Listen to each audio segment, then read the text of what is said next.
everybody, and welcome back to Crime and Sports.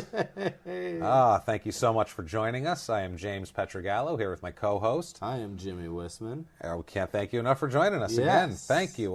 We are happy to be here. Before we get started, real quick, please rate, review on iTunes. Thanks for the people who've done it in the past couple of weeks. We really appreciate it. You have no idea how much that helps out. It takes 30 seconds. If you like the show, please do it and help us out a little bit there. Thank you so much. Also, to the Patreon page is up and running, patreon.com/crimeinsports. Go on there. There's some cool rewards if you want to throw us a few bucks. If not, no big deal. Sit back and chill, and we'll hang out with you here. And one person who did do that, and a person that also has been corresponding with us, and we just love this guy, a crazy, crazy Australian man by the name of Mark Busby. Busby! We love this guy. It's hilarious. So thanks for the support, man. We really appreciate it. Thanks for spreading us across the... I was going to call it the dark continent, but that's not it. Yeah, it's not the dark, it's the bright continent, I would say. The white continent, more like it. This guy actually told us that he hopes to get in traffic jams in the morning so he can get a whole show in, which you got to love someone for that. Nobody prays for that. That's nobody prays awesome. for that. Nobody prays for that. And also, one more quick thing. July 6th, you can catch myself and Jimmy at the Tempe Improv. Yeah. It's kind of a crime and sports night. No podcast that night, but we're going to be doing stand-up. I'm headlining Jimmy's feature, and so lots of jokes. Lots of time and dick jokes with the two of us. Promo code Crime and Sports if you want to get in for free on us. Please come on, and we love you, and we'd be happy to see you there. Now, into the crime in the sports. We have an update for you guys. So awesome. An update from episode number 5 of Violent Forrest Gump. Yes. The Jimmy Snuka story, the happenings of Jimmy Superfly Snuka. So awesome. We have an update. We're so early into this thing, and we already get to give an update. It's so cool. Because the trial was going, or they were trying to find out when we left off with Jimmy. The cliffhanger was we were trying to find out if Jimmy was competent to stand trial or if he had taken too many blows to the head and made his brains into pudding at this point. So turns out Jimmy Superfly Snuka has been ruled jello-brained by the state of Pennsylvania. It's so funny, too, because he got away with this for 33 years by dummying up. Yeah, just by saying, I don't know. When it happened, they said, act like a dumb savage, like you don't know shit, and it worked for 33 years, and it still worked, and now he's getting off. Now it's working forever. This fucking guy. So if you're ever accused of murder, or if cops ever come to your girlfriend, you come to your house or your hotel room in western Pennsylvania, and they find your girlfriend unresponsive, unconscious, with a yellow fluid dripping from her mouth. You don't even speak English. You don't know what happened, where you are, what you're doing, and who you are. Keep that up for 3 or 4 decades, and you'll get away with it. It's over. Anyway, that's our scum update. I love it. Now, let's get into our scum of the week. Yes. And this guy, boy, Jimmy, this is a trip. I say this all the time, but man, this was a quite a weaving tale. I'm telling you, we were just going deep on this one. And it is Jack Roland Murphy. Yes. Now, guys. That is a white fucking nerdy name. He's extremely white, this guy. Jack Roland Murphy. He's as white as they come, Jesus. Jack Roland Murphy, and a nice Irish boy. This guy here... Roland. Sounds like he has a Rolex. It's a fake one, but it's a Rolex. Yeah, this is now, some of you might have know about this story because one of the crimes is extremely, extremely kind of a famous thing from... It's the greatest jewel heist in American history he was a part of. So some of you might have known this. There was actually a feature film about his little portion of his life, not the dirty part of his life, just kind of the glamorous part. And he was a professional surfer, so we're getting a totally different kind. We haven't been in the water yet. We haven't been anywhere near it, so we're going into the water here. He's surfing. We're not going to talk skateboarder. That's as close as it gets. Yeah, we're not going to talk much about his surfing career because it's really kind of hard to. There's really not a lot to talk about there. So it's mainly just all crime this week. And let's get started with Jack Roland Murphy.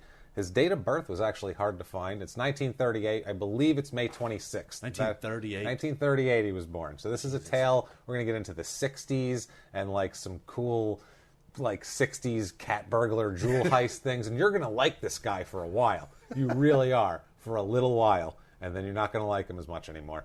So he's born May 26, 1938 is the best we could get. Los Angeles, California, he's born in.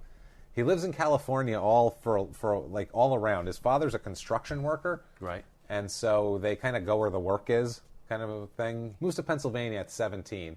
Moves all around before that, all around California. Gotcha. Goes to high school in Oceanside near San Diego. Nice place. Yeah, nice place. Goes there. His dad, like I said, is a construction worker. He's a real smart kid. When he moves to Pennsylvania, it's really, really noted how smart he is. That's a bummer. Yeah, he's good at everything, this guy. He's just good at it. Yeah, he moves to Western Pennsylvania from San Diego. From fucking Oceanside. And he's a surfer, too. Where at in Pennsylvania? It's Western Pennsylvania. They don't even say what town? Allegheny, something. Oh, some shithole. It's like where Sally McNeil is from, like some mountain coal dump.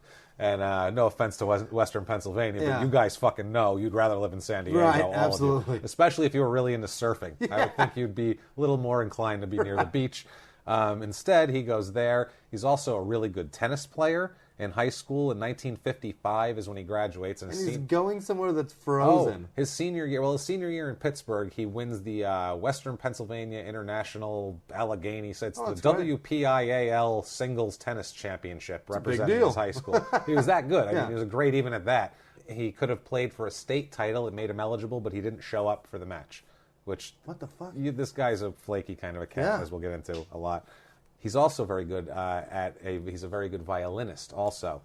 This fucker's multi-talented. Yeah, there's a rumor. He can do everything. It's said that he played in the Pittsburgh Symphony Orchestra, played violin for them a bit when he was 17. Right. He immediately, his violin teacher or his music teacher in high school said that he was, immediately came in and took first chair, which was odd for a guy from out of town. Like, that's how good he was. Wow. He's just, this is a extremely talented, smart, charismatic guy that could have done anything he wanted in the world. So it's so fitting that we get to cover his complete and total just disaster. Journey down the path to fuckery. So he graduates from McKeesport High School in 1955. Oh, McKeesport. That's where he's at. McKeesport. Yeah. I don't know where the hell that is, but it's a shithole. It's a shithole. Yeah. It's Western Pennsylvania. What do you want? You know what I mean? It's terrible here. So graduates from McKeesport High School in 1955. Western Pennsylvania shit dump. Right. I'm sure. Sorry if you're from there, but we're not sorry because you fucking choose to live there. What do you want from us? It's horrible. I've been find somewhere better. I'm not Western, but I have family in Scranton. So I know it's horrible. Move, people. I watched Get the hell The out Office. of there. Oh, it's so bad. So he graduates. He enrolls in the School of Business Administration at the University of Pittsburgh. So he's going to go on, further his education. He's smart, got great grades. Everybody said he was extremely intelligent. That lasts for 6 weeks. Holy shit. And he drops out of school. He said it was cold and miserable. You knew it was like that. And he's like, I don't have to be here anymore. So he says, I can do anything. Yeah, he tells everybody he's going back to California. Yeah. And there's a little period for about a year and a half where we don't really know what the hell he was doing. He kind of just kicked around. He was working as he did tower circus dives. Because he was a diver too. Right. He would do high dive circus shit for into shows. A small pond. He did a little stunt work in Hollywood that he was going back and forth for.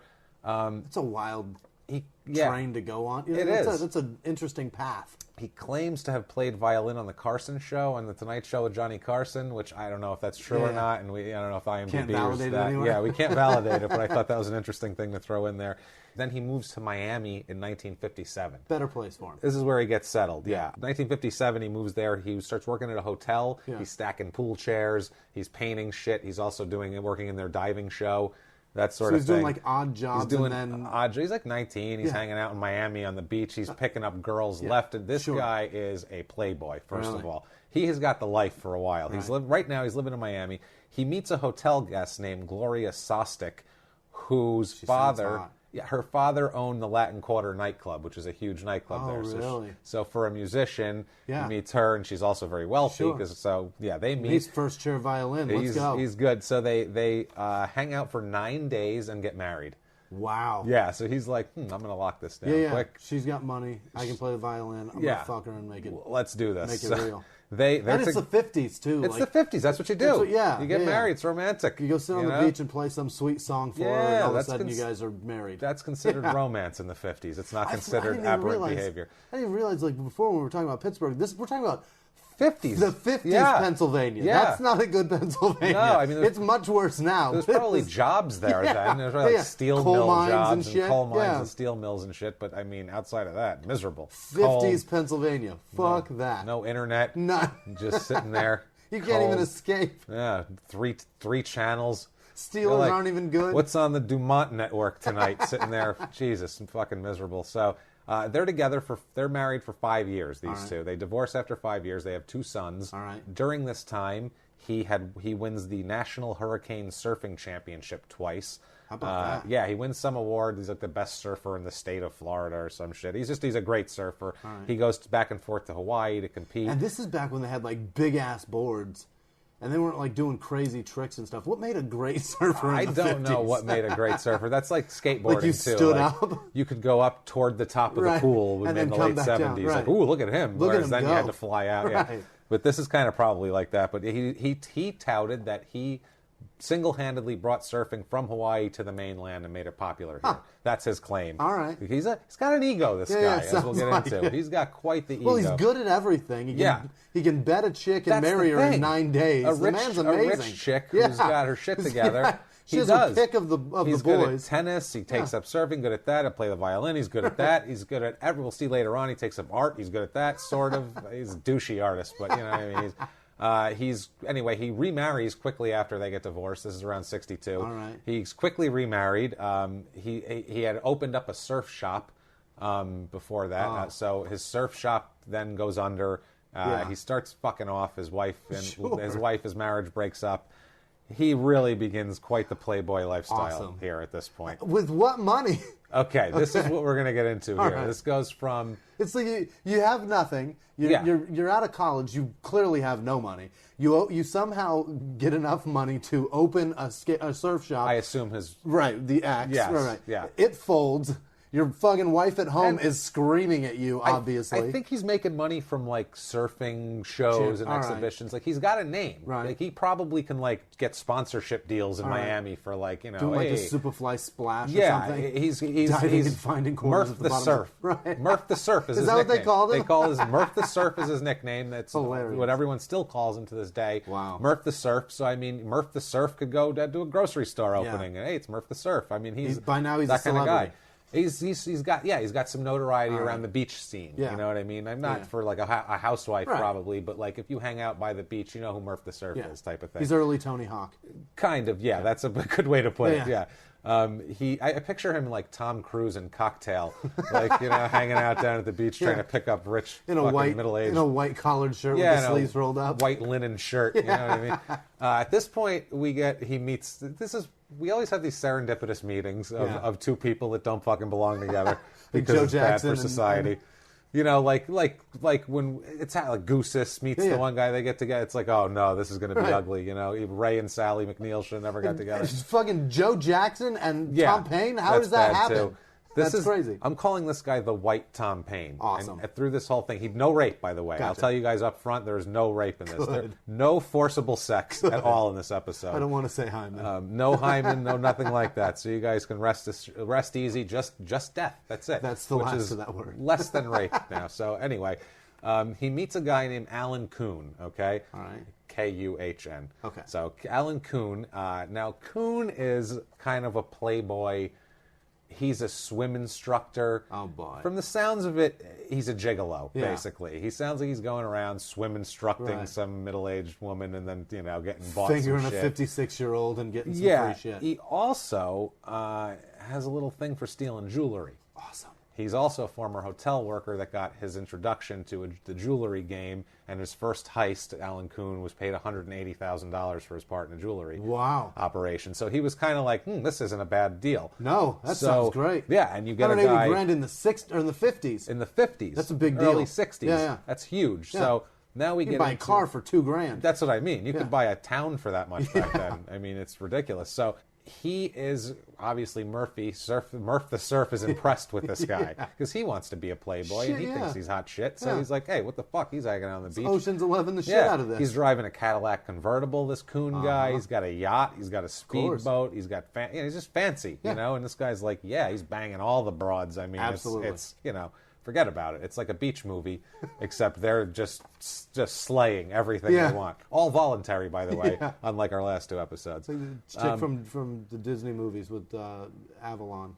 I have no idea. Disney movies? No, from the Mickey Mouse Club. Oh, Annette Funicello. Yeah. Oh, they probably double teamed Annette Funicello. They know And she was happy with it. She was thrilled. Happy about it. That's how cool these guys were. So they start stealing jewelry, and his quote on the whole thing, and we'll do it's a short one, but we'll do in their own words here to start out with.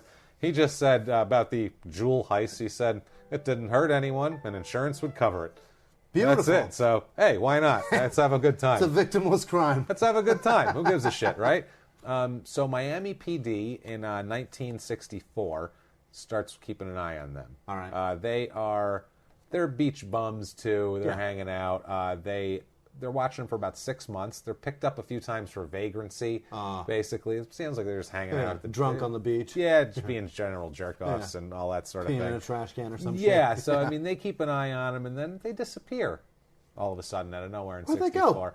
Where'd they go? Well, Alan Kuhn, Murph the Surf here, and a man named Roger Clark, they head on up to New York. And now this is Kuhn's idea. He's the brains of the robbery organization here. Now they head up to New York, Midtown Manhattan. They find a hotel called the Cambridge Hotel, which is about 10 blocks away from the Museum of Natural History. Oh boy! Which when I was a kid was like one of my favorite places. We used to go on field trips all the time down there. It was the best. You go on the bus. It was fucking tremendous. So right there, Manhattan. I've seen Night at the Museum. Exactly. That's Night at the Museum, right? That's what we're talking about. My kids love that shit. Exactly. So they stay there. They start casing the joint. They go all the time. They start buying pamphlets on, about all the different gems that they have there, and start buying books about them in the gift shop. Point Break shit unfolding. Yes, this Murph the Surf is Patrick Swayze. I feel like he's what Patrick Swayze in Point Break was based on. You really got to really just bone up on your 80s, early 90s movies to understand what the fuck we're talking about here. This shit. But actually, they just came out with another Point Break. Yeah. Whoever was the lead bad guy in that Point Break, which I haven't seen because I'm sure it was a pile of shit, that was originally Patrick Swayze. Right. That's probably who he was based on as Murph the Surf. Okay, gotcha. He's a cool beach guy. But anyway, they're in New York. They're at the Cambridge Hotel. They're throwing lavish parties. They're banging everything in sight. They're every girl they can find. They're hooking up with. They have a suite. Awesome. They have all this money from jewel heist. They're enjoying New York. They're enjoying it. They're having a good time. And while they're having a good time, they're also casing out the Museum of Natural History. Fantastic. And especially the jewels. They notice the security there is horrible. It's lax. Terrible security, very lax. They see open windows and offices in the jewel room that are above it, and they start thinking about sleeping security guards and shit. They start making maps of the place and all this sort of thing. So this goes on for 10 weeks. 10 weeks they're casing. And nobody picks up on this. How dumb are those security guards? There's guards? tons of people coming in. It's New York. But for 10 weeks you don't see... And they probably send one guy in one day, the other guy in the other day. I mean, but some tan fucks just constantly coming in and out of here. Bunch of tan guys with sandy, sun-bleached hair just coming in. Hey, they'll smell like Malibu rum. Yeah. It's terrible. Copper tone dripping from their asses. So, they're just planning their little shopping trip, basically. So... they do all this, and then finally this comes to a head on October 29th, 1964. This is the big heist, okay? Awesome. They break into the Museum of Natural History, all right? And this is there's no security. It's insane. One keeps watch while the other two scale up a 10-foot wall. Okay, they scale up... 10 feet? 10-foot wall. I mean, these guys are... Spider-Man. They're really, really into this, man. This is cool shit. They want the money. They really want it. This is a movie. Yeah. You would see this in a movie and be like, oh, they're going to do a jewel heist thing, and then they're going to fall through the glass ceiling like they do in every jewel heist thing and fall and go, catch their breath on the tile floor. It's that sort of thing. Go find the crown with all the jewels on it. This is where they got this from. This is all of these movie jewel heists. This is where it came from. This is everything, man. And I'm not even kidding. This was awesome. A huge... cultural event here. Fantastic. So they scale a 10-foot wall. They force a door open up there. Right. They get in. They get their way down to a 5th floor office with an open window that overlooks the jewel room. Yeah. So the gem room. Yeah. And they saw that they keep these windows open about 2-3 inches for ventilation. Apparently. All right. They noticed that and they were like, that might be something. So they just pop the windows open. They shimmy their way down 5 stories into the... not 5 stories. It's on the 5th floor, but the jewel room's down. But it's a high ceiling. They shimmy their way down Venetian blind cords. Wow. How crazy is that? That's awesome. Yeah, this is what I mean. This is some crazy cat burglar shit. That's incredible. Yeah, you picture them with masks and all black. And so, they're going and like that zip noise zzz, as they go down. No alarms go off Nothing. at all while they're doing this. Nothing, okay? Not one alarm, nothing like that, okay? So there's the big jewel case of a couple that they wanted.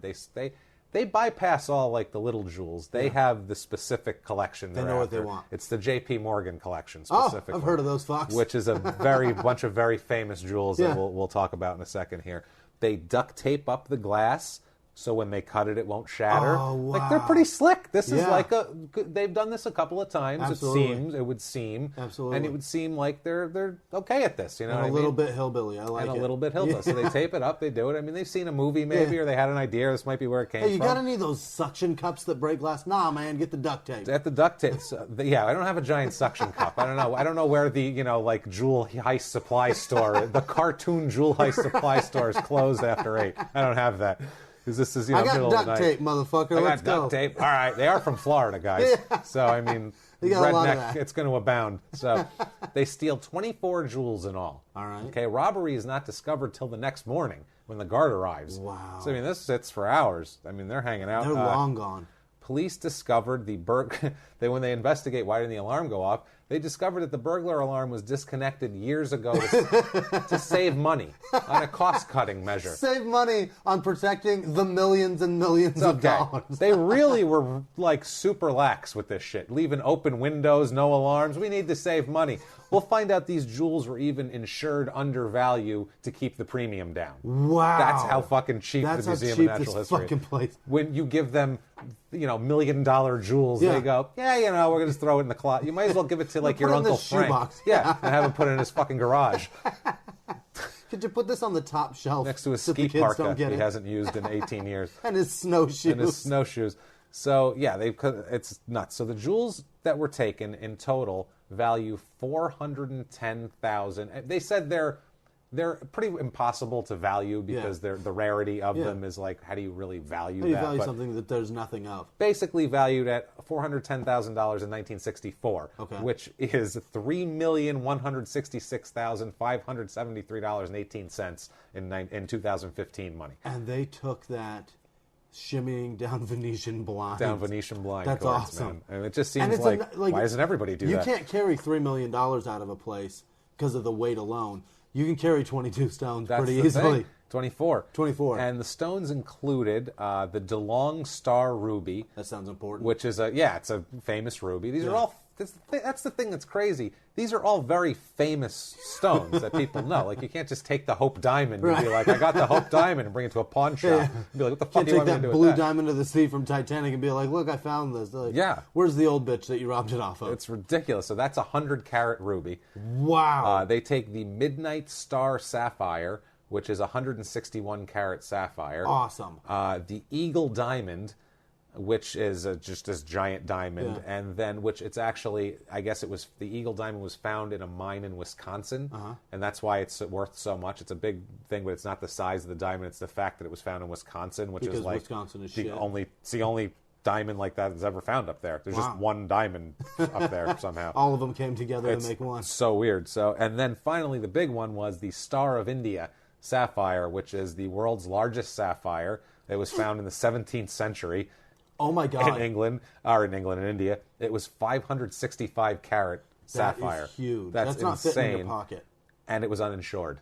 Oh my God! They didn't want to pay insurance on something that big. What the hell? Well, the premiums, Jimmy. I mean, good God. These days with the insurance, 6 hillbillies with duct tape stole good God, it. They needed like fucking Obamacare for sapphires back then or something, because get a cheap undervalue it something, put something on it. So the police initially guessed that it wasn't a pro jewel thief operation because a pro would have had better tools, is what they said. They might have had the giant suction cup. They would have had it. That's the thing. He didn't have the Inspector Gadget suction cup. They would have had that spray that finds lasers and shit. Yeah, they didn't have any of that. No, like, ninja rolls through the lasers. None of that shit. There were no black rappel ropes still hanging. Also, too, that pro thieves, they thought, would have taken less prominent stones that were easier to sell. Because if you have a stone that everyone knows what it looks like, you're not going to... Who the fuck are you going to sell that to? You can't take that to a pawn shop. You can't take that. You can't take it to Sotheby's to auction off. You know what I mean? You can't even take that to the Pawn Stars guys in Vegas. They'll be like, you got the Star of India here. I mean, this was stolen for 2 days. You need to find like a James Bond villain to sell this to. Like some guy who's like, I just want to take it from the world and have it for myself. Some guy that kills people with his shoe. Yeah, he wants to keep it for himself and rub it with one hand while he pets his cat with the other. One of these guys. So, after the robbery here, the next day, they break up, these guys. They break apart. Roger Clark, who was the third guy, not Coon and Murphy. Right. He's our third man here. He goes to his parents' house in Connecticut. Which stones did he divvy up? Well, we'll get to the stones in a second. Coon and Murphy put the jewels in a locked briefcase, okay? Lock it in a briefcase.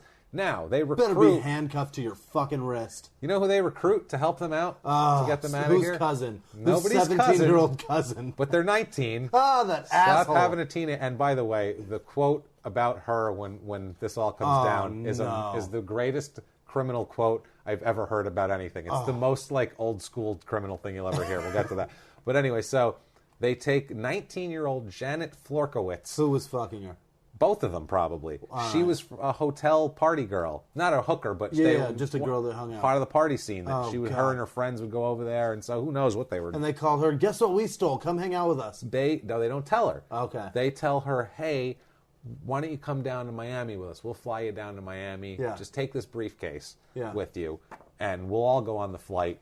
So they all go on the flight. They assume names, all of them, too. They don't use their real names, because you could do that back then, to show ID. They sit separately, and they pretend they don't know each other. The two guys go together. They pretend they don't know Florkowitz with the jewels, okay? Yeah. So they said this is the equivalent of telling a girl to put weed in her pussy when you get pulled over if you're a teenager. You know what I mean? She'll do anything. It's the equivalent of that. Yeah. I was the first one to say pussy today, Jimmy. What do you think of that? Weed. Never. That's never happened before. That was the first one to be gross. So, yeah, they go down to Florida. They fly down there. And so they don't even tell her what's in the briefcase, though, like Pulp Fiction. She's gonna open it and it's gonna glow, and she'll be like, "What the fuck? What is that? The Star of India? What is the fuck?" So is that the Eagle Diamond?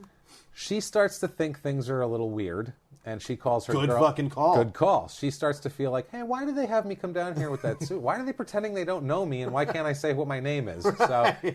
That's the thing. Why am I carrying this fucking briefcase? Carry your own luggage. That's why her story of not knowing sounds very shady, and later on she actually admits that she's full of shit, and she saw the jewels in the briefcase. She looked in the fucking briefcase, Why am I carrying this? At this point, she's claiming she doesn't know.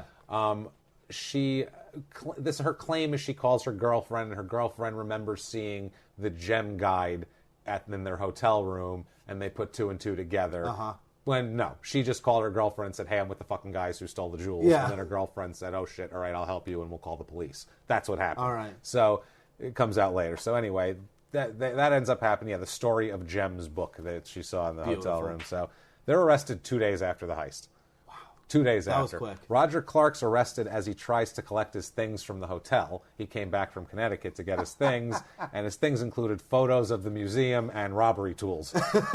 Police were waiting there for him, like looking at their watches, like, "Oh, the fuck is this asshole?" Hey, why do you want to know about the janitor closet on the 6th floor of the fucking Museum of Natural History that was just robbed? Yeah. And by the way, 2 days ago. And the people that robbed it camped out in that fucking closet. Yeah. So you happen to have a diagram of it right here. Why is that? Pictures. Here's a drawing of it. You got Polaroids. You have a dream book that you made, and it's got. I don't understand. What is this shadow box? Clear. He walks in the door. They're like, traffic from Connecticut, pal, or what? So they cuff him up. They head down. There's agents go down to Florida. Yeah. Knock on the apartment of Coon and Murph the Surf because they live together. Murph's hanging out in his fucking beach shorts, sitting on the couch. He's got 2 girls with him. He's hanging out, got 2 girls. He's resuming lifestyle. Like, hey, I don't know what you're talking about. Cops arrest him. He was pissed off, and he was telling him, I'm supposed to be in Hawaii, man. I got to go. Like, this is an inconvenience. I'm working on my tan, guys. He literally was like, oh, guys, I got shit to do. What are you doing here? Like, this is a huge inconvenience for me. I don't like this, So they take him away, and then minutes later, Coon walks in the door and says, oh, federal agent, shit. He's arrested, and he gives the greatest criminal quote. This is like the most old-school criminal quote ever. Yeah, see? Finds out that Florkowitz gave him up, and he says, quote, this is Coon, quote, that's what happens when you fool around with square broads. Square broads. Square broads. Can't be fooling around with square broads. You gotta get yourself a crooked one. Yeah. Need Sharon Stone in Casino. None of this shit. You need a hatchet face from Crybaby. Yeah, exactly, man. So, and then there's a Miami detective at the time says, when they were looking for him, says, quote, and he said he was laughing as he said this, quote, every fence in town is laughing at this one. Fence meaning people that receive stolen goods. They can't believe anyone would heist this stuff. and they won't go near it with a 10-foot pole. He's like, well, who's going to buy that shit? Like, everyone's saying $3 million in 2015's worth of jewels. Yeah. And nobody's going to buy it from you anyway. Because it's, what black market? Because this isn't fucking Snatch, asshole. We do find we'll see, we'll get into this, the DeLong Star Ruby kind of sort of makes its way onto the black market, which is kind of neat, and we'll get into that. November 18th, 1964, the men are flown, they fly back, all three of them fly to New York for a court appearance. Right. There's an arrangement. Arrangement is already made for bail in exchange for cooperation in recovering the jewels. Oh. Basically, they want the jewels back. Yeah. They just want the fucking jewels back. No this questions is an important asked, collection. They'll whatever. They'll go lenient as long as they get the shit back. They want the shit back. So, and the guys know this shit. And they're using it to their advantage. They're going to get something favorable for them because they really want the... It's a bargaining chip for them. So they arrive on the plane. They're treated like the Beatles. I've seen the foot. It looks like the Beatles arrived. I mean, there's people there to see him because he's sort of a famous guy. And now he's like this surfer, jewel thief, cat burglar. This is like the hugest heist. People are intrigued with this shit. There was 3 channels on in the 60s. I mean, there's no other source of entertainment. You know what the top shows were in 1964, Jimmy? Because I do. I looked it up. Bonanza, Bewitched, and Gomer Pyle USMC. Wow. It's real easy to capture the imagination of people back then when that's the shit that they have to watch. Bewitched, some guys standing there on the Ponderosa staring at each other, or Gomer Pyle, United States Marine Corps. Holy shit. So yeah, this was a really big deal that people were interested in. Yeah, he was like the Billy the Kid of the era. I mean, like... What was the name of that guy that jumped out of the plane with all the money that they never caught? Oh, God, Jesus. He's essentially that guy. Yeah, it was initial. Yeah, DB... DB Barnum? That's a circus guy. DB... Somebody Barnum. P.T. Barnum's a circus guy. Yeah, that's it. We'll get into that later. You got into it. So... Anyway, so a huge crowd comes to arrive to see them at the airport. It's insane. The media is treating them like celebrities. They don't even bring luggage because they're so confident they're getting back on a plane that night and going back to Miami. So they're like, hey, just stopping by for a quick fucking pop-in. Yeah. We're getting right back on the 5:30 back to Miami Beach. Like, they're confident, man. Fucking DB Cooper is trying to get out of town DB Cooper, fast. Thank you. There you go. Google. Thank you, Quick Google. So... They're released on $32,000 bail apiece. Yeah. And they have the money. Yeah. Wonder how they got the money. They were allowed to fly home same day. Yeah. So, I mean, they're just living the life. It's no deal. They stole some of the... I gave you the big stones. Yeah. There were some smaller ones that they used and sold. The ones that weren't famous. Their way. That's how they financed their defense, their bail, all of their flying back and forth. All of this shit, right? I'm going to finance my defense. Yeah. For this jewel heist. Awesome. With some of the jewels from the heist. Awesome shit. That's brilliant. It's brilliant. And they get away with it back then. God, you want to live in the mid-'60s and start stealing shit. So they find out that the Miami police do some more investigation. They find out that the 3, about a few months before this robbery, the 3 had gone down to the Caribbean, and there was a big unsolved jewel heist down there the same time they were there. Miami PD spokesman said, quote, "They are crack jewel thieves. We've been trying to pin something on them for a long time," which is another old-timey cop. They're crack jewel thieves. See? I'm trying to pin something on them for a long time. Going to put them in the pokey. Like he says that with like a cigarette hanging out of his mouth. He's flipping a nickel. Yeah, you know what I mean? So yeah, he's got a cigarette and a toothpick and flipping a nickel. Trying to pin something on him for a long time. All this shit he can jam in his mouth and still talk. And they're also charged with more robberies in Miami. Apparently, this is, as we know from later on, they're going around just robbing the shit out of any jewelry they can find. They're scaling walls. They have a little thing that they do. They're good cat burglars. They're awesome. They're a cat. Let's think about this. They're a Miami Beach surfing playboy, cat burgling, yacht riding. They're cool as fuck. Convertible Cadillac cruising. Fucking Beach Boys on the radio. They're illegal Dean Martin. Help me run. They're just cruising. They're fucking loving this shit. What a great life they have at this point, these guys. You like them now, right? Hell yeah. You like them, and you're not going to soon. But pretty soon, I'm telling you, we're going to turn. But right now, they're so much fun, and I want to be a part of this group. Absolutely. I want to be number 4. This is like Entourage, but not, I don't want to murder them. I want to be their fucking turtle. I'm in. I'm in, dude. I'll do this shit. So... They go back to New York on January 4th, 1965 to renew their bail, because I guess they have to keep going every once in a while for a hearing to check in. And they're arrested in New York for robbery. Good. Again here.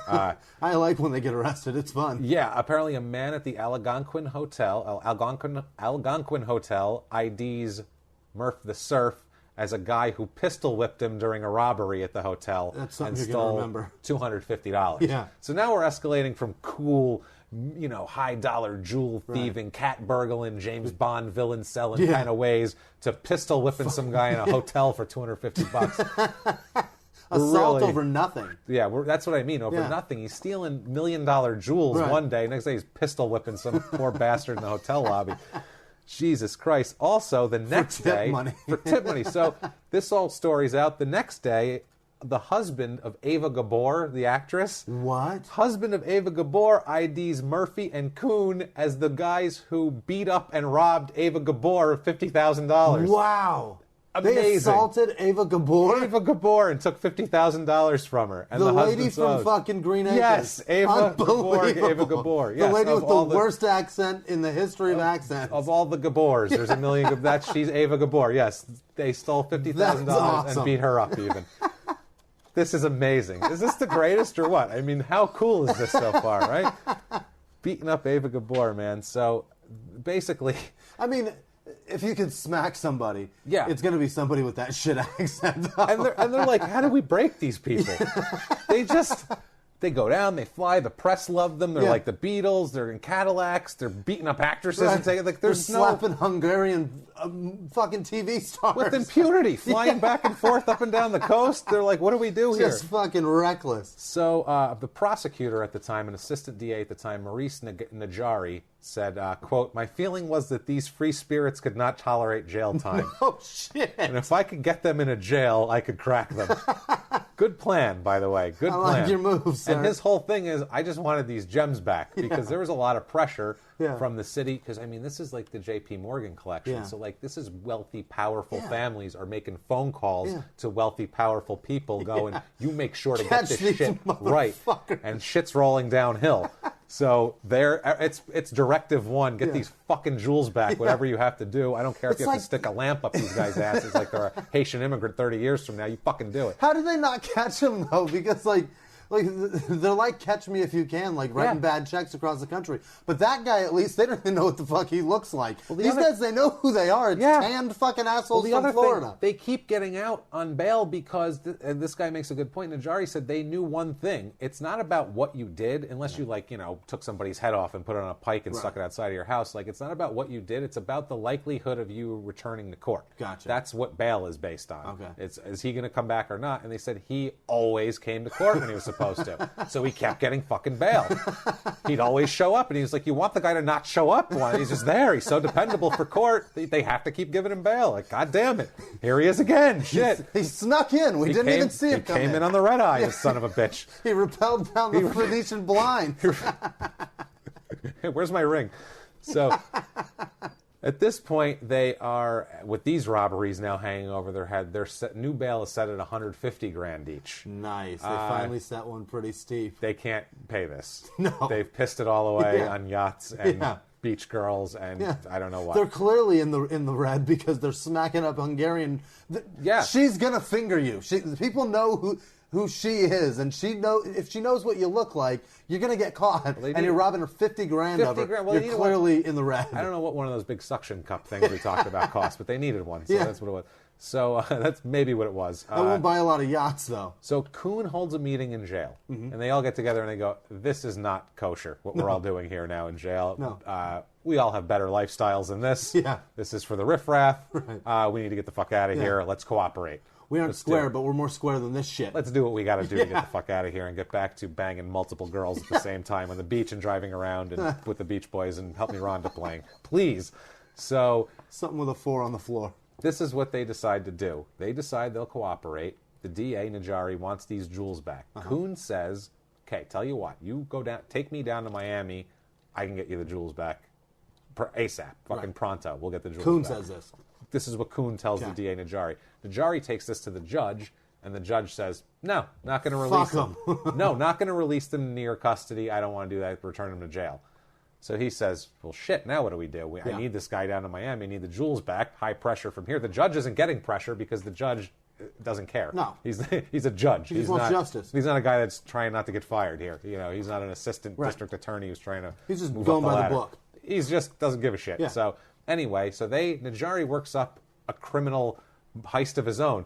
He says, quote, I kidnapped him. Awesome. They work this out where they pretend like he says, well, I got to question him more. Yeah. So there's other heists that we've heard that I got to question him. So I can't take him right back to jail. I'm going to take him to my office first. Yeah. And we might have to question him all night. You never know. Rather than taking him there, they take him to the airport. Fuck yes, they do. Get on a plane. Why go down isn't to this Miami. a goddamn movie? This is amazing. This part of it isn't, but part of it was a movie. Okay, so it's amazing. So they take him down there and they start going. Now imagine this: there's the DA, him. And he's calling all of his friends and fences and people trying to track down these fucking jewels down there by morning. They can't track it down by morning, so they stay down there. This Najari guy's in trouble, basically. The judge is not happy He's like, with we're this. already fucked. Let's just find the jewels. Yeah, so they keep going. Finally, days later, on the 8th of January, it was like 2 days later, at 3 o'clock in the morning, an informer finally comes out and says that he has the info of where it is. Yeah. The whole group, now the press is following them around too. They're trying to pretend like they're not doing what they're doing. They're trying to do this low key, but the press knows about it. They're following them around everywhere. They're like calling them on the phone in hotel rooms. TMZ is following them around. Yeah, the press is like it's like a little gumball rally. Whenever they go somewhere, everybody gets in their cars and follow. It's ridiculous. So they do this whole thing. They go to the Miami bus station, to some terminal in a bus station at 3 o'clock in the morning. Locker number 911. Guess what's there? The Star of India Sapphire is in a Miami bus station locker at 3 o'clock in the morning. So that's probably where anytime that's ever been in a movie, that's where it came from. It came, the bus locker. That's it's amazing. From this. Yeah. They actually put it in a bus locker. Who's going to look there for the most priceless jewel on earth? Jesus Christ. So they get those back. They get the DeLong. A 300-year-old gem, by the way. It's 300 years old from, India. So the DeLong ruby is held by a Miami gangster at this point. Awesome. Somehow that got into a Miami gangster. Great. He offers it to a millionaire, John MacArthur, who's trying to get it back for the city. Offers him 25. Says basically ransom of 25,000. You could have it back, basically. So nice chunk of change. The jewel is exchanged in another movie thing. It's a phone booth thing. The guy has to come. They have an intermediary, this writer guy, who comes, and he's supposed to go up to a phone booth at a certain time where the phone is ringing. He goes in there. That's where he's supposed to leave the money, in the ringing phone booth. He leaves the money in there, answers the phone. They tell him it's 2 booths down, up in the ceiling of the thing, on top of it, in the roof, in a bag. He hangs up the phone, goes 2 booths over. There's the fucking... the Midnight Star, the DeLong Ruby. Right. The DeLong Star Ruby is there. Awesome. It's insane. So they find so that. Cool. Yeah. So there's people that are pissed off about the way they actually paid a ransom for it and all that. But tough shit, the goddamn thing's back. It's going back to the museum. It's pretty neat, though, the way they got that. That's fascinating. That's such a movie thing to do. You know what I mean? So anyway, the team... And you can't write something like that. No. So I guarantee anytime that shit's been in a movie, it came from this shit. It came from this shit. Absolutely. So they bring a jeweler right to the site to, get its authenticity right away, make sure it's not a big hunk of shit, a big piece of glass. Is it. So it's the thing. They're all heroes for getting it back. Sure. The millionaire dude's a hero. Whatever. So at this point, they get that back. They're pretty happy. They never get back the Eagle Diamond. The Eagle Diamond never comes back because it is not, like I said, it was valuable for where it was found, not for really what it is. They're pretty sure that it was broken up into smaller stones and sold off. Probably in some fucking housewife's ring in Minnesota. Exactly. Who knows where the hell it is right now? Your grandmother's ring, it's probably a piece of it. You never know. So her half a carat that your grandfather worked for that he slaved his fucking ass off to get her a diamond ring. It came from a jewel heist. Yeah. So basically the prosecutor offers them 1 year in prison for each. Basically, it's 3 years in prison. Is what they get. It's not so bad for it. They have to serve a year. The thing was, if they returned all the jewels, they'd only get 1 year apiece. All right. But since they couldn't return all the jewels, they get 3 years apiece. Sorry, Judge. Which is still I had a defense to fund. They were facing 30. So they'd cut some time off of that. So it worked to do that. They said they already sold the other ones. What the fuck are you going to do? What am I Sorry, guys. Put the Eagle Diamond back together and give it to somebody? So all 3 are paroled after like 21 months. They're all paroled. There's also another man, Richard Duncan Pearson, who was convicted. He was actually convicted in the ransom thing. He was one of the go-betweens on the gangster side of it. All right. So he got convicted made a phone of it call. also. Exactly. Right. He's convicted also. He walked up to a phone booth and jammed a bag in there. Yes, I mean, they get out. They're free and clear. They're famous. They've participated in the most, insane jewelry heists. Yeah. Everyone knows about it. They're famous dudes. I mean, people want to write movies about them. So awesome. It's their life's back to big. Amazing right now. It's the best, right? So Coon disappears. He wants no part. Yeah, Clark done. Takes off. He doesn't want any part of shit. Coon doesn't want part. He doesn't want the spotlight. Is what he wants. He's but like, Murph the I'm Surf be can't quiet. get enough. Murph the Surf goes to L.A., baby. He doesn't give a shit. He Where goes is to the LA. spotlight? It is in L.A. I will be there. He's doing some stunt work. He's working on a screenplay. He's a typical L.A. douchebag. Yeah. He does like the Tom Paine. He's going to parties, going, He's wearing gold-rimmed fucking aviators. I met Ava Gabor once. Yeah, once I met her. I didn't tell anybody. I met her. Jacked her in the fucking jaw. Her husband, not such a fan of that guy. I don't like her. That guy's a piece of shit. He's kind of a dick. So he's arrested on several jewelry heists in L.A. also. Yeah. But he's never brought to trial. There's insufficient evidence, and they never indict him. Find the They jewels. arrest him, but they never indict him because he's apparently better at getting away with it on the West Coast than on the East Coast. So he returns to Miami after a little while. It's just shit's not going well for him. Narrowly escapes trial for shit. All the callbacks dry up. It's so funny too. When he got out of prison in New York, in Rikers Island, he said, "This is wonderful." He got out and he said, "Here's another in their own words. It's a short one, but a sweet one here." He says, quote, "I don't give a damn about anything or anyone." End of quote. That's it. We know, sir. That's all he had. We're convinced. Goes to Miami, and this is where shit gets deep. This is where I don't like him anymore. And none of you should, okay? First of all... Takes his talents to South Beach. Yeah. First of all, in spring of 68, 2 bodies are found. 2 young female bodies are found in a creek outside, or in a swamp outside of Hollywood, Florida. These are called the Whiskey Creek Murders. So, I mean, there's a fucking name for these. Yeah. Like like a serial killer, like the Green River this, or there's the Whiskey Creek Murders. Yeah. They have a nickname in the press. I think, so it's good stuff at this point here. They're not for these girls, but for the story. Yeah. It's getting interesting. So these bodies are found. They don't know anything about these girls. They don't know anything about what happened, the circumstances, any of that. This is looming. Yeah. And then we get to later spring 68. A socialite, rich broad, we'll call her. It's the 60s. Some square broad. Some square broad with a lot of dough. Yeah. Olivia Wofford. She sounds rich. Yeah. She is robbed by a team of men, okay, all right, in her home, including Murphy, okay? They bust into her house. They rough her up. They have guns. They want her to open the safe. They threaten to pour boiling water on her 8-year-old niece. Oh, my God. If she doesn't open the safe. This is in addition having guns to their head. This is so much further than that jewelry. This is not fun anymore. No, this isn't fucking funny. Yeah, this is the Beach Boys have stopped. Yeah. You heard the records go, "Help me." It died. They're like, did you just say funny. Boiling water? What the fuck, dude, man? This is getting deep, We're man. not going to be your soundtrack anymore. This is like in Goodfellas when it changes to where he's doing coke from the fun gangster times. This is like, this isn't fun anymore. No. This is no good. This is terrible. Yeah, this is no good. So yeah, they end up. They force her to open the safe. As she does, she has some sort of silent alarm system rigged in the safe. Smart for her. Yeah. Because she sets it off. Yeah. Cops start coming to the house. Uh-oh. Cops rush in. Murphy, who said repeatedly that he loves the high-speed getaway type thing. Yeah. He's into this for the excitement and all this type of thing. He decides to... Well, you know what? That makes sense. All the fucking thrill-seeking that he does with all his fun gigs. He's high cliff diving. He's surfing. And surfing in the 50s was considered like, whoa, that guy's crazy. That guy's crazy. He's riding water. There's sharks and shit out there. Mm-hmm. So he tries to escape.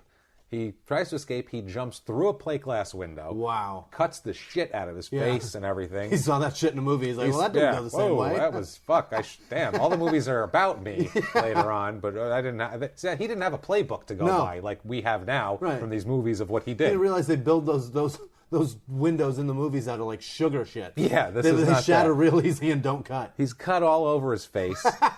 Doesn't matter. Gets in a car, takes off, fucking high-speed chase through Miami. Fucking everywhere. Bleeding. He's managed to bandage himself up a little bit, while too. he's driving. While he's driving. Unbelievable. And gets to, we find this out because he eventually crashes through someone's French doors in their house.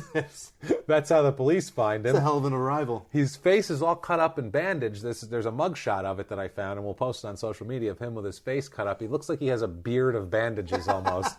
And they get to him and they go, yeah, we know you were back there. How'd you cut your face? He goes, I must have cut myself shaving. That was his line. Just came out with that out of his ass. He looks like to your face? He looks like that mummy game that people play at Halloween with toilet paper. Yeah, that's what he looked like. Yeah, and he said, I cut myself shaving. Ha ha ha. Wise ass to the end. He is taken to the hospital before the police station, obviously, to get stitched up and everything. So it's amazing. I love that, though. Shaved with the French eagle diamond. So he is 68. He's charged with this robbery, but then he's ruled insane. Yeah, I'm going with by a judge. I like but this isn't charged with this robbery. He's charged with another robbery. A different robbery. How do they not pin this shit on him? I don't know. This is before this. Okay. He's charged with something, and they end up letting it. He ends up getting off on it on insanity, and gets out. Yeah. So he's free to commit these things here.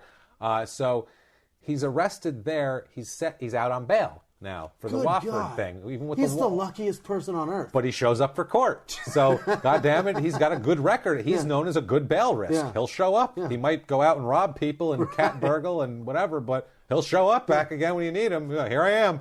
Yep. Blood on my hands and all, but, pot of boiling water. Holding him. Shitty mummy wrap on my face. Here, cut myself shaving. Sorry, guys. So, yeah, he's out on bail, and as he's out on bail, we find out some more about these bodies that were found, the Whiskey Creek murders. Yeah. They turn out to be two young ladies by the name of Terry Ray Frank and Annette Moan. Terry Ray Frank is 24. We don't know how old Annette is. Probably the same age, we're assuming. These were two female secretaries at a brokerage house in California.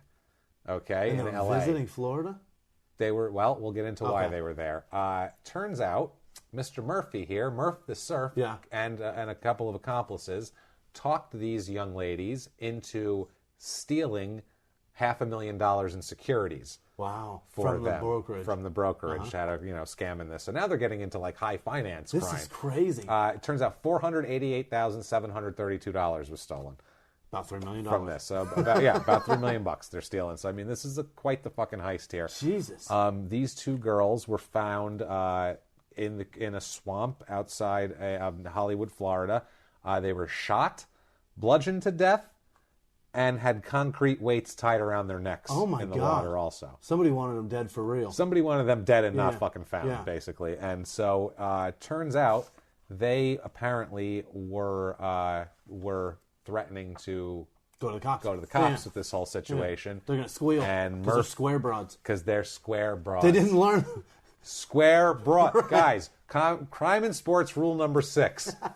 Don't get involved with square broads. No, don't do it. They're going to turn you in. Every time. These square broads. You need one of these like Bruno de Souza's woman, that ex-wife. That's a ride or die kind of girl right there. She'll take care of your kid with your porn star ex-girlfriend that you just murdered.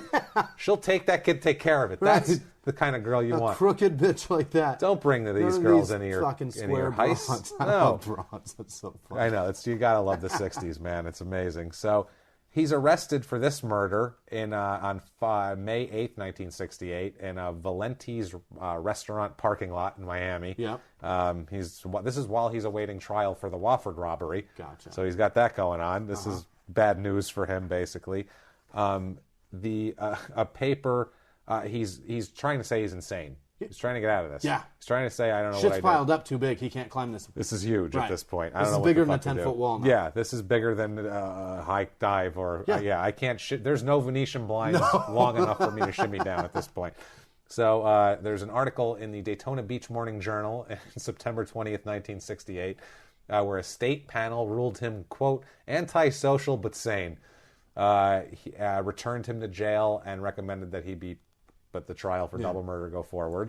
Antisocial unless you're a criminal that loves to rob shit. Yeah. Then he can fucking sing with you all day. He goes back on trial. He's convicted of first-degree murder with accomplice Jack Griffith. Was apparently the guy that was with him.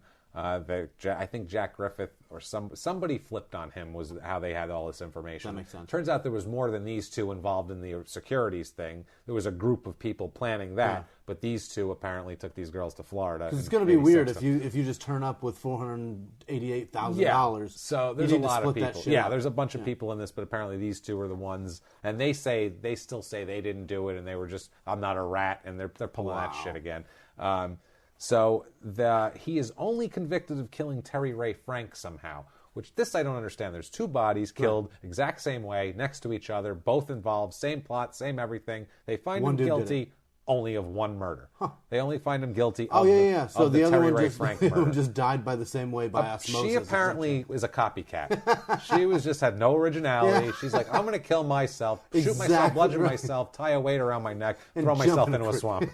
I think that's the best way to go, because that was my best friend, and I can't live without her. I got to honor her in a beautiful way. Beautiful, beautiful way.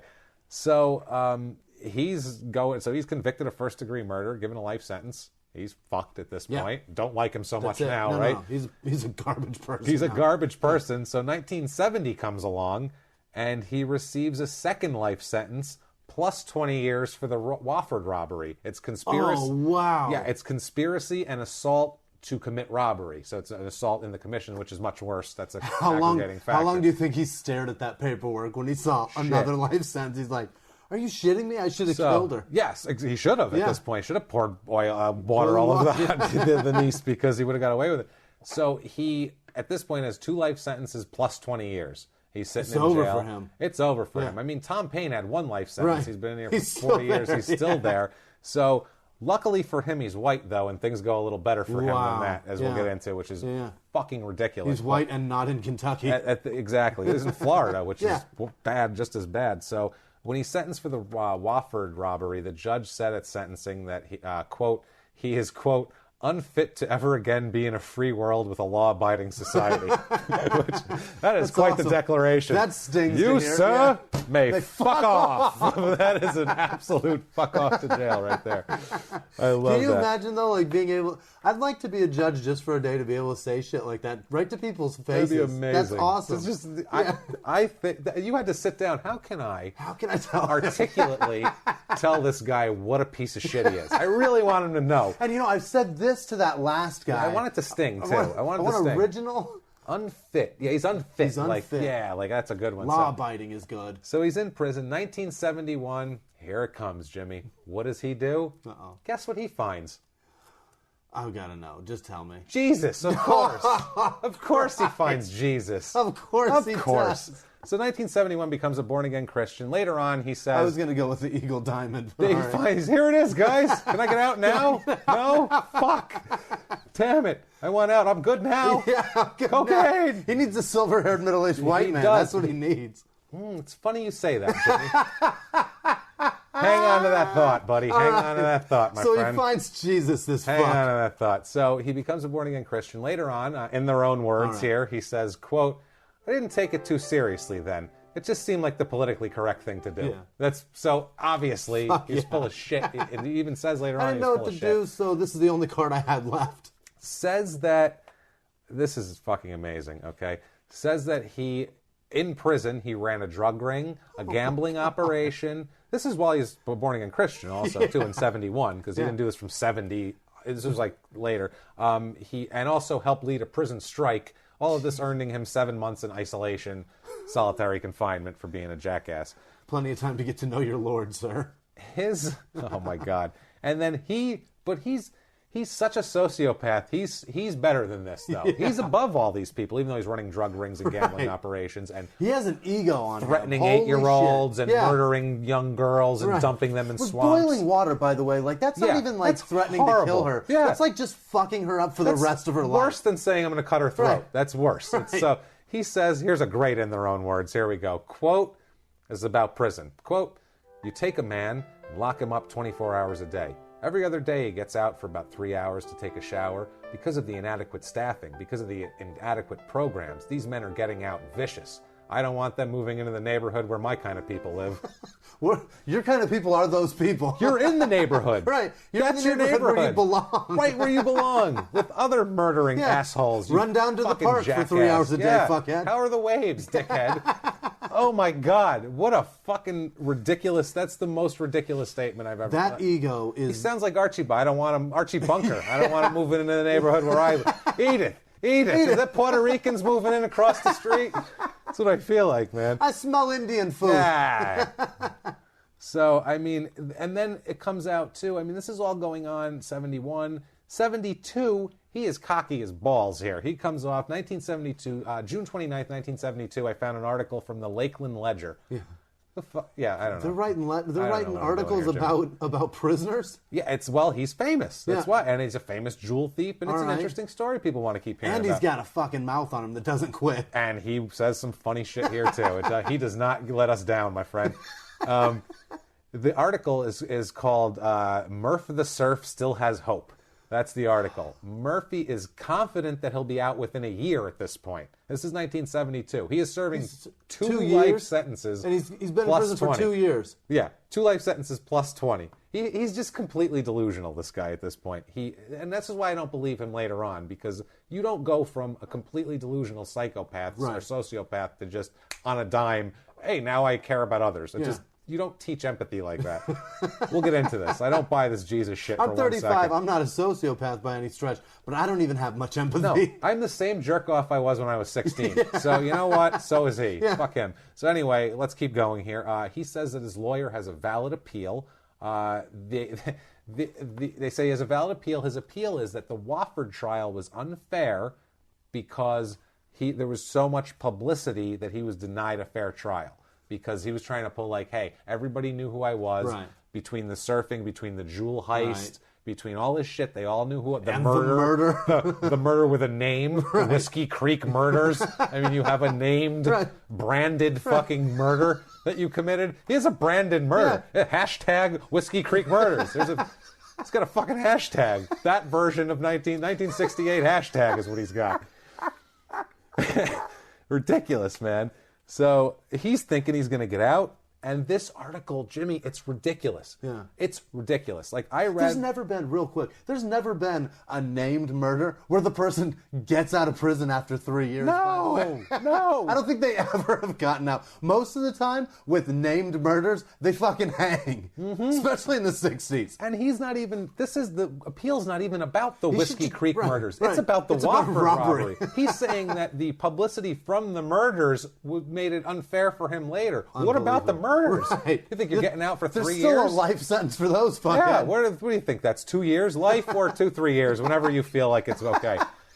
He feels like he can get over on the world, this guy, man. Jesus. That's what the same thing with the psychiatric shit. Yeah. He thought, I can get over on these guys. Yeah. And all the psychiatrists, too, in that whole thing, they all said, like, he's good at everything he does. Yeah. They all had, like, this shit, like, he's a smart, brilliant, talented sociopath, basically. That's what it is. So, I mean, he... This article's ridiculous. It's from 72, and it's funny because I read Tom Paine articles. This is why I said this is the white experience of Tom Paine. It's the opposite experience of it. I don't want to get into racial shit, but this is so fucking obvious it's not even funny. Because I read articles of him from 72 when he was on trial and convicted of rape, and this is murder.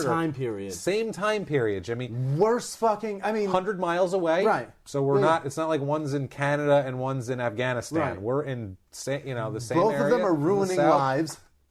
Yeah, he killed 2 goddamn people and disposed of their fucking bodies. With zero sexual motivation at all. You know trying what I mean? To cover up a robbery. Like, that's straight gangster fucking Goodfellas shit. Right. That is Frankie Carbone hanging in the meat truck, man. That's a dangerous motherfucker. It is. This is horrible. So this article acts like he is king shit. It acts like they're talking to a movie star who's on the set of his latest movie. They call him... by, like, his brother or some shit? In the middle of his quote, they'll say, like, he'll be like, blah, blah, blah, blah, blah, and then, they'll say, like, says so-and-so, and then they'll continue with the quote, how they do in newspapers. It'll say, in the one it said, it had half of his quote, and then it said, says the handsome 35-year-old. Holy shit. They kept commenting on how his nails stayed nice and manicured, how his hair was combed so nicely, and how articulate he was. Was this a woman that wrote it? No, this was just some fluff piece, some man. flamboyant dude that wrote it. He's in prison. How do you, as a 2 life sentences, as a journalist, like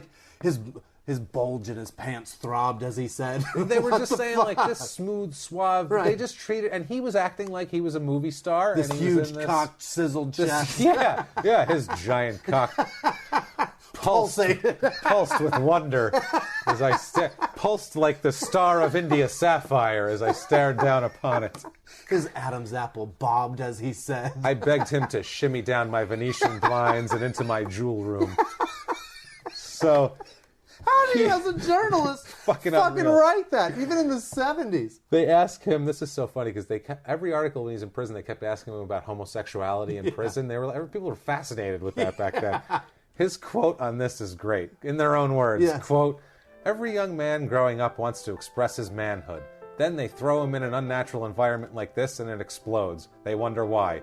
But they don't bother me. I'm a gangster."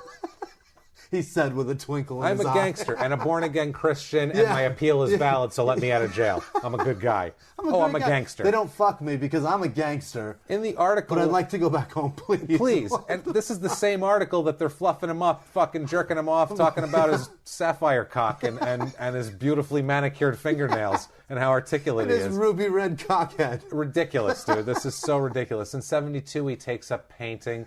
Douchebag. What... With his cock, just his ruby cock, just moving it back and forth. At this point, he's got a common law wife, Connie, more white trash fucking thing. Connie Lynn or some shit. Even the article, even with the girl called her his 27-year-old common law, or his common law wife, Connie, quote, a beautiful 27-year-old woman. Jesus, I want to punch this fucking It's journalist. Just such a fluff asshole. piece. Yeah. He's saying she sets up exhibits to sell his paintings, so he has money in there, money for his appeals, and his paintings sell well. Yeah. And I've seen his paintings. You can get them now. He still paints. They're like total just douchebag ocean watercolors, like fucking you'd see in a bad hotel room that hasn't been updated. He's no Bob Ross. Yeah, like no nice comfort in print, asshole. It's terrible. You're no Ansel Adams, motherfucker. Yeah, and we get to like 74-ish, and he says another quote, another in their own words. He's got a lot of in their own words, this guy. He loves to talk. And there's so much more that we could be here for hours. I all of a sudden hate this fucking man. You're going to hate him even more. Because he's such a fucking tool. I just don't like him. And I feel like he's a sociopath, and he's smart, and he sees things, and he knows how to play an angle. And this is an angle that he plays hard, and it's just ridiculous. Well, he says, okay, this quote, "What's important to me now is different from what was important to me years ago. I plan on being out of here pretty soon, and I understand what I'll have to do to make it on the outside." That's such a bullshit parole hearing thing to say. And I know where the fucking Joann's fabric store is in my neighborhood. I'll get my paints. I know how to get through this life. It's okay. So fuck you, man. Now we come to 1974. Meanwhile, listen, I work my fucking ass off trying to make it in this world, and this guy's just got the magic theory. Go fuck yourself, man. And he does, too. That's the thing. You try and scale down Venetian blind cords. They would have found you with a broken fucking neck at the bottom of the cords. I'd be hanging from it, just tangled in my fucking... Broken neck with the cords wrapped around your legs, just dangling you there with your neck barely broken on the marble floor. How did he... Where are the jewels? Here. How come he didn't get away? Never even got Where's the jewels. And I'd be on top of you with my leg broken, twisted behind me, going, thank God he broke my fall as they took me to jail. It'd be fucking ridiculous. So he meets a gentleman, an ex-NFL player in 1974, comes to the prison with his ministry. Who the fuck is it? It's a man named Bill Glass. He's an ex-NFL player, played for Detroit and some championship 60s Cleveland teams. From 58 to 68, a 4-time All-Pro in the NFL, defensive end and tackle. Oh, God. I'm going to give you one guess what color his hair is, Jimmy. How silver fucking haired this cocksucker is. Silver-haired. He's as silver-haired and as middle-aged and as white of a man as you get at this point, Jimmy. Just coming in. And he brings his ministry. Fluffing up their sapphire cocks all over the place, man. And this... apparently he sees, Murph the Surf sees how this guy operates. Yeah. And it's so fucking funny, too. If you take, I'm going to give you this next in their own words, and take the first half of it and don't take the rest of it. Because I think the first half of it is what he really meant to say. And then he needed to add the last half of it to put his bullshit over, okay? So this is after meeting Bill Glass. Quote, in their own words, quote, "Suddenly the pieces of the puzzle came together. I started to think differently. I began to really understand Christianity and how it could affect my life in a positive way." Cut it off after I started to think differently. Yeah. That's what he started to do. He started to go, that's the angle to I know play. how I can manipulate this fucking system. I need to go all out with it. I just said I was a born again, but I have to actually not run a gambling ring. I got to start fucking quoting scriptures and planting flowers in the fucking garden. So I'm pretty sure, that's what happened. So he starts doing that. Now he's all Christian-y. Yeah.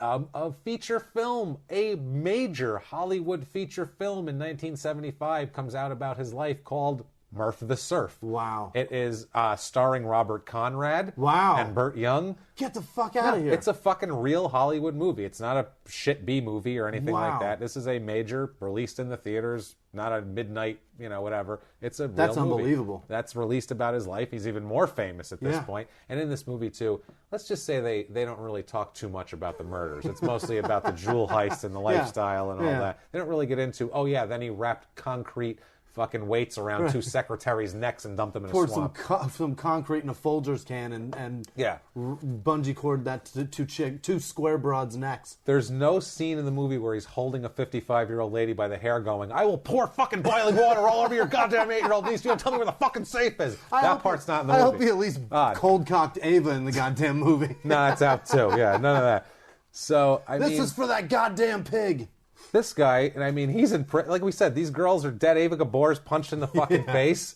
We have, this poor woman, her thankfully unharmed niece, but her robbed and traumatic ass, 2 dead people, prison riots, and people in gambling rings, and Christianity, and all this shit.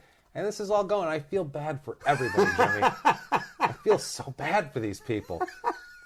But not as bad as I feel for Jack Murphy. Editor-in-chief of SoftRep.com. How Irish is that motherfucker? A Columbia-educated former Army Ranger. Holy shit. He's a bad man. Jack Murphy, Executive Vice President and Head of Sales for Business Banking at Citizens Bank in Boston. Shit. Important guy. Jack Murphy, Adjunct Professor at John Jay College of Fire Science Institute. That sounds badass. Jack Murphy, President of J. Murphy and Associates, Inc., Expert Witness Mediator and Arbitrator. And of course, Jack Murphy, Vice President of Finance at Shift Gig, an internet company based in Chicago, Illinois. Obviously those guys. Yeah, people with impressive fucking titles other than murderer. That's the second week in a row we've had an expert witness in our mistaken identities, by the way. How weird is that? So if you rape or kill somebody, someone with your name can testify on your behalf. On your behalf. So he's doing this in prison. He's gone full Christian, blown out. Prolapsed fucking Christians. Yeah. Blown the fuck out, man. It's all full-on Christianity. He knows it all. He's Genesis preaching. to Revelations. He's Mr. Change Your Life. Yeah. He's prophesized. He's into this so hard. He is not supposed... His first earliest parole date is supposed to be November 2005. Okay? Oh, my God. That's the first time they're even supposed to sit down and look at this fucking idiot. Just 11 years ago. From 71, because he's got two life sentences plus 20 years. So they're like, sit for a while. Right. We'll get to you. Sit for 30 years and we'll talk about it later. You don't have the paperwork, and you're at the DMV, you don't have any of your paperwork, and they're like, go sit over there, we'll get to you later.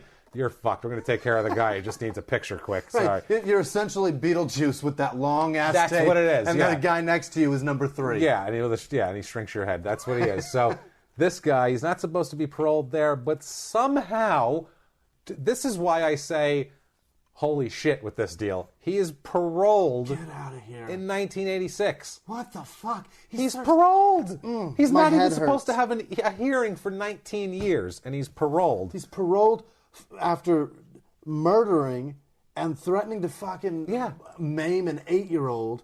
Yeah. And pistol whipping and beating up a woman. And escalating to robberies, lifestyle escalating up to He has a murder with the nickname. He has a hashtag. He has a branded murder. It's his brand. And he's out after 11 years. He's out. What year was it? 86? So 15 years he's out.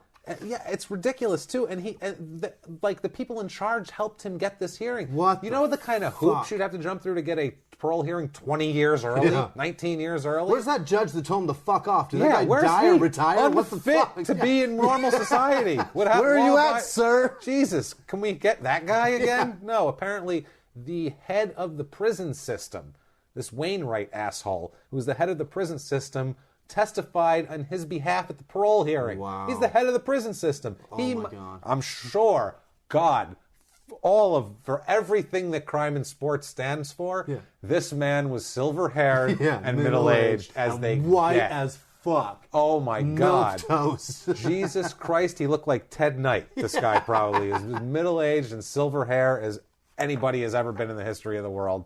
Asshole. So he gets out. As he's leaving there, they ask him for a quote, and he says, "I'm going to do God's work." Asshole. Fucking asshole. Conditions of his parole include a $2,500 donation to Meals on Wheels. What? That makes up for double murder. Yeah.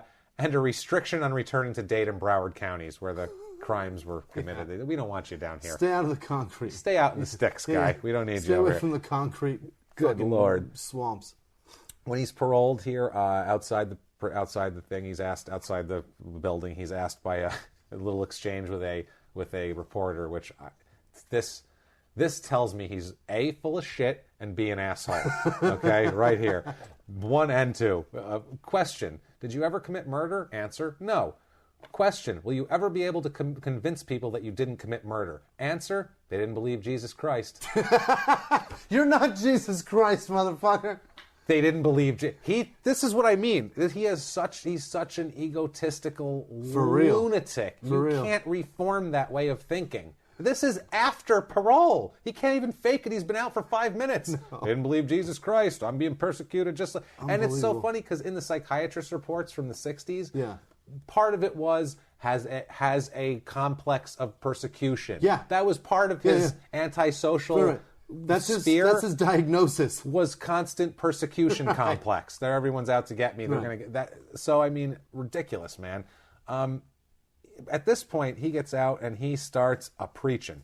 I mean, he starts going. As of 2006, he is preaching in 200 prisons a year. By that point, he's on the prison circuit. And he's being. See, that he did have a plan. He goes I'm out on there the prison hustling. circuit. It's going to be 118 here tomorrow. Yeah. And this son of a bitch is in air conditioning. We're in Phoenix, Arizona. Talking about God. Yeah, so he is. It's insane. And I'm going to go outside and work tomorrow. Son of a bitch. And he says about this. This is what he says about the. It's another thing too. It's another quote about going to prisons. This is years later. I think this was like 2000. He said this quote. He says, "quote." This is after he goes to 200 prisons a year. He says, quote, in their own words, quote, "I hate going into prisons. They are the devil's junk pile. But I do it because people visited me and it meant a lot. I'm not doing anything different. It's just my turn. Jesus said, quote, you visited me when I was in prison, so it's a command of God to go to these prisons and anywhere people are down and out." End quote. Did Jesus say that? He's Jesus. He thinks he's fucking Jesus, this asshole. He really does. Oh my God, I want to tie a concrete weight around his neck and dump him into a swamp. Jesus said that. I'm sure he didn't. Or maybe he did. I don't know anything about religion. But it doesn't matter. Was Jesus ever in prison? Was Jesus... Well, I guess they didn't they... I assume they had to take him into a holding cell before they put him up on the cross, right? I don't know. They didn't take him right from getting fucking according pinched to Mel right Gibson, they just beat the shit out of him till they pierced him. Well, they did. They put him in a cave for a couple of days. Yeah. So, I mean, I don't know. Maybe is that imprisonment? Did people go visit him there? Wasn't he supposed to be dead? They didn't know. Okay, my lack of knowledge of religion is really going to take us down a rabbit hole, so we're going to get back to this. Either way, fuck Murph, man. Fuck Murph the Surf. I can't believe he's got this kind of arrogance about him. And then, but people just keep jerking his sapphire cock. In 1996, he's inducted into the East Coast Surfing Hall of Fame. Get out of here. Yeah, they love him. East Coast Surfing, he's a pioneer. Oh, my God. In Florida, in 2000, the parole board ends his terms of parole. He's just a free man? Doesn't have to go anymore doesn't have to check in. You're not saying no longer where on you're parole. going. Ends his terms of parole. All of them largely, as they put it, due to his ministry work. Because they trust him so much that, you know what? murderer. It's all Jesus now. Yeah. It's all Jesus. It's all Jesus all Jesus. The time. I'm good. I'm good now. I'm good now. I'm good now. I got this silver-haired middle-aged white man. Cocaine. So Eddie Johnson, guys, go back and check that out if you haven't heard Eddie Johnson. So this asshole hands out he goes to these prisons, he's got a Bible in his pocket, and he hands out copies of his book to the prisoners. It's called, quote, Jewels of the Journey. Oh, boy. Murph Talks to Wise Guys. Wow. And it's like his memoirs of talking to people in prison. He hands that out to inspire you. Yeah. And I want to be There's something about me. I want to be your middle-aged, silver-haired white man. That's what it is. It's fucking ridiculous. Hey, how's your life? It sucks. Here's something about me. Here's something about me. Here's a happy journey that's not going to be yours. Hey, this will make you feel good. It's about me. This will make you want to fucking hang yourself with Venetian blinds. This is about my cock. It's really intriguing. Read this article. Read about my bulbous dickhead. About how handsome I am. My wonderfully shaped penis. So, unreal, man. So this asshole in August of 2011, I love how we hate him now that he's like, we're like, fuck you. I loved him in the 50s. I loved him in the early 60s until he started killing girls and threatening them. He was great with the 8-track of the fucking I loved him, fucking man. Beach Boys. It's beautiful. I just pictured him cruising around, racing the T-Birds. Crooning. It'd be great. Yeah. So he, in August of 2011, he got a nice little job here as the vice president of the International Network of Prison Ministries.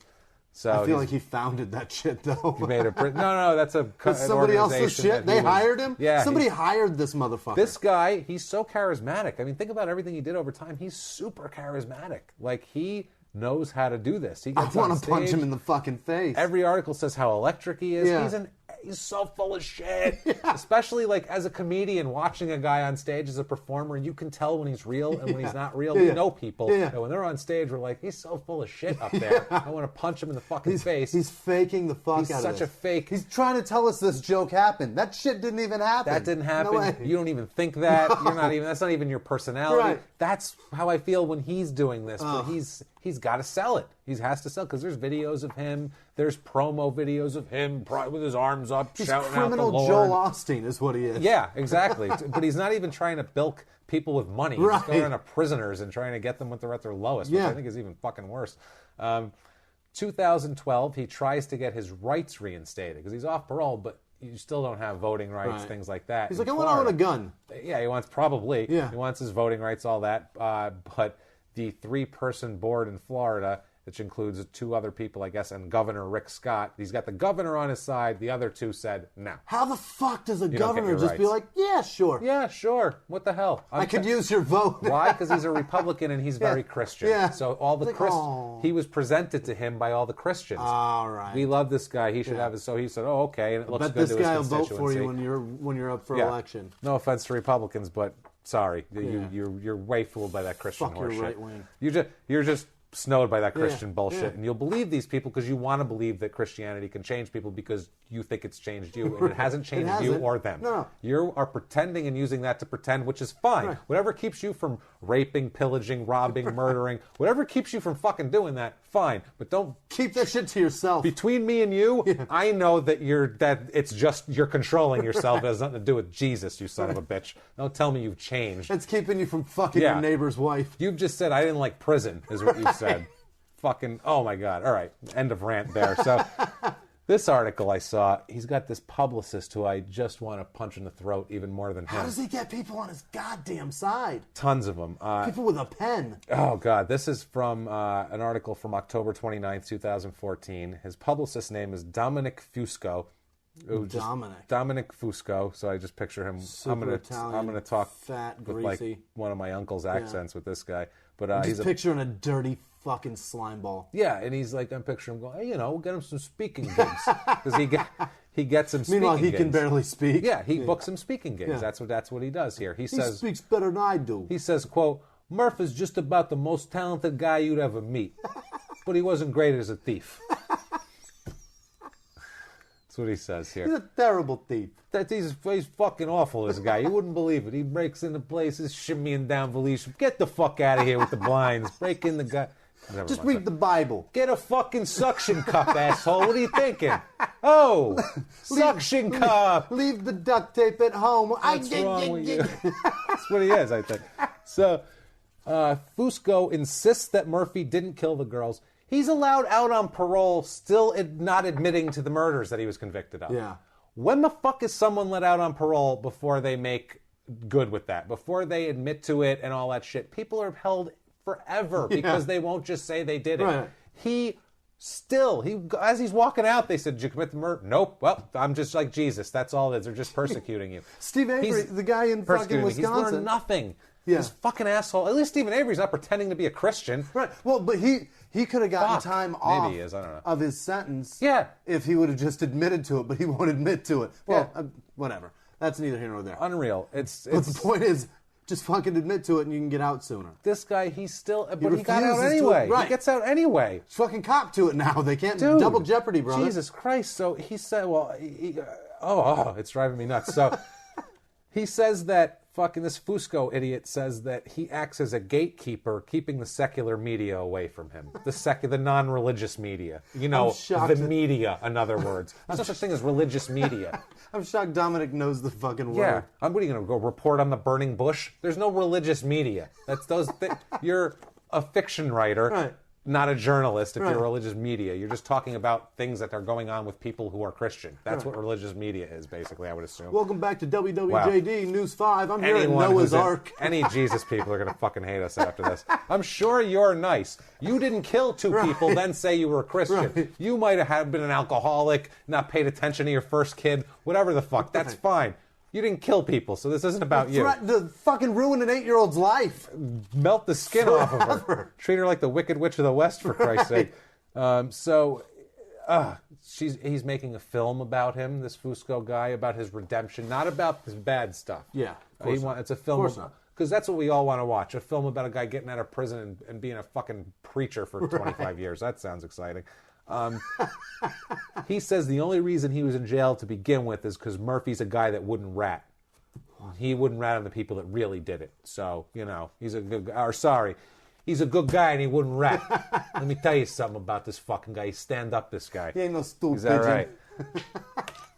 So this cockbag now, this dipshit, fucking Murph the jackass, sapphire-cocked surf, he's living in Crystal River, Florida. Unbelievable. He's got a wife named Kitten, got his grandkids running around. Of course he does, Kitten. He's got a good life. He's making money fucking talking to prisoners, doing all this circuit bullshit. And that's Murph the Surf.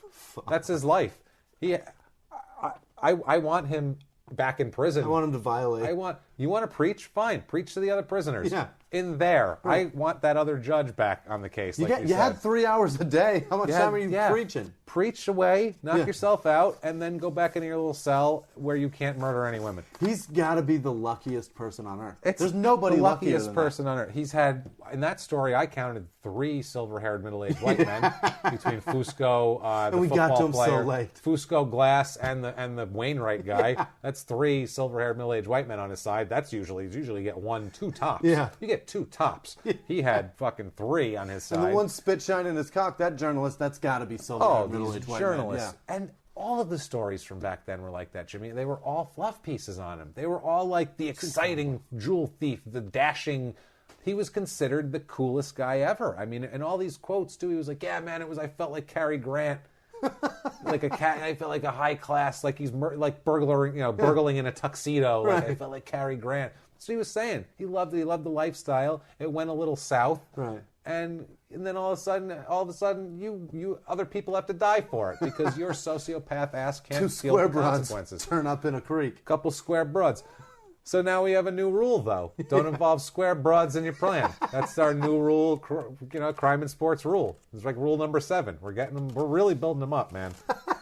Rule: don't find religion until after you've committed your crime. It will help you get out of jail. Yeah. So that's another rule. Tom Paine found the wrong religion was his fucking problem. His problem was he found Islam. Yeah. And he had a bunch of black people bringing petitions, and they were like, yeah, we get it. Get out of here. This guy had all sorts of silver-haired, middle-aged white men coming up going, he's changed. He's a changed man. He talks to the prisoners. He's going to make it better. They're going to get out and be just beautiful human beings, and they're going to go. No, it's too late. You killed 2 fucking people. Not just by accident.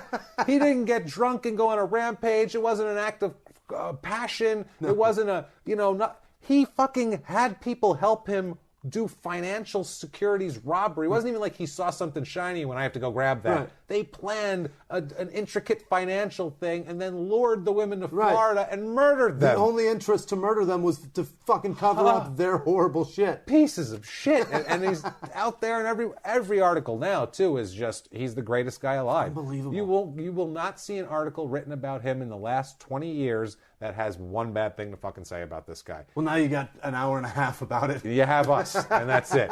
Because crime and sports, like we said, we don't care what the courts say. We don't care what the media says. We make our own judgments. For my own fucking opinion. Crime and sports judges, fuck off. That's the verdict. Verdict of fuck off from crime and sports. Guys, I hate you that's so what you much, get. Murph.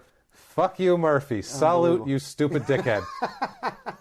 Unbelievable. So that's Murph the Surf, and we hope you guys enjoyed it a lot. And holy shit. I mean, thanks for joining us again, as always. You got to tell all your friends, please. The crime and sports movement. Tell everyone you know. Yeah. Force them. If you annoy people enough, they'll listen once, and maybe we can hook them. Maybe we'll stick around. Yeah. That's all we want. We want people to listen once, and hopefully you like what we do. Yeah. We're trying our best for you guys. We love it. We if you could see how much we put into this, it's ridiculous. It's crazy. And it's we love doing it way more than any of you could like listening to it. So no doubt. Thank you guys for being there. We're up late there. At night doing this. Yeah. Every time. Every time. It's just the way it is, man, and we're happy to do it. I love it. Thanks for joining us, as always, guys. You can follow us on social media. On Twitter, you can follow us at crimeinsports, gmail.com, at crimeinsports@gmail.com. And email us. Let us know something. Email us. Yeah, email us. Talk to us. Anything. Facebook.com. So fun. / crime and sports. Find us there. You can just look it up. I can't get enough of people emailing from some other fucking country. Dude, I love even some other state. I love other the interaction. Town. A story of Sean and Wedbetter. Thanks to you guys always, and Busby, like we said. And we have all these cool people that have really got on board and really helped to spread this thing. And that's what's important, man. We want to get more people listening, and we want to just make this as good as possible for you guys. So we're going to keep this going forever, as long as we can. As long as athletes fuck up, we will be here. There's a list, forever. A very long list. More and more every day. More and more every day. Every day. It's popping up. So, by the way, Baylor update, because I feel like we're stewards of this story because of the Carlton Dotson thing. Right. Ken Starr, yes, that Ken Starr with Bill Clinton and all that shit, that special prosecuting dipshit. He stepped down as chancellor because they moved him over to chancellor. Right. Like, we'll just move him over. We'll slide him over in our organization. No. Still have to resign. Still step down. He stepped down as chancellor, so the Baylor program is unfucking raveling. And if you haven't listened to Carlton Dotson, they're blowing that program up. Yeah, there's going to be nobody there. They should have the death penalty like SMU got back in the day. Different things, but this is worse than recruiting players. Oh my God! There's women assaulted. This is terrible. Jesus Christ! They had every. It was almost like they could have had. The only thing worse would have been if they had Mel Hall roaming around the goddamn the premises. There are a lot of victims. There's a lot. So thank you guys so much. Jimmy, you want to give me your social media? Yeah. Add Whisman Sucks, WHISMAN Sucks on Twitter and Instagram, and one day I'll figure out Snapchat. Nice. And I am at Jimmy P is Funny. You can find us there. Like we said, Tempe Improv, July 6th. At Crime and Sports is the promo code. Yes. You guys get in for free because we love you. You have to hear us to get in for free. Yeah. Otherwise, you got to pay. And whatever. So come on down. See us there. And thank you guys so much. We will see you next week, where we will have another wonderful, scummy athletic person and a silver-haired middle-aged white man and all the rest. About somebody we did. Before. We did. And just letting you guys know, we did not skip it. We're not skipping it. It's just there's still a lot of murder to cover. The guy we're working on now, it's deep, and it's before he was famous, so it's so sketchy, the details. Very little paperwork. And honestly, I just don't want to give you guys false facts. So I had all this research done, and I'm ready to do it, and I'm like, you know what? I can't depend on all this stuff, and I don't know why I even care. I'm not a journalist. I'm a fucking comedian. I shouldn't care. You know why? But I fucking care. You know why? I do. It's because we're not going to do some half-ass it's program true. and I want this to be true. Stroke some fucker's bulbous cock. We're not going to do it. I'm looking through fucking newspapers from 1972, Jimmy. I'm doing like one of these guys in a library, with the microfiche flying by me in a dark room. Like, that's what I'm doing. Like, man. You're researching the goddamn Zodiac. I'm looking at Lakeland Ledger newspaper articles about, a bail hearing from 1971. It's fucking ridiculous. So, I mean, we're trying so hard to make this accurate, and the more people that listen, the more pressure we feel to make it good. So people keep listening, and we keep feeling more pressure, and hopefully we keep doing better shows. That's what we're trying to do for you guys. Rate and review on iTunes and come back next week. We love you so much. We love you. Thank you guys so much. We will see you next week live from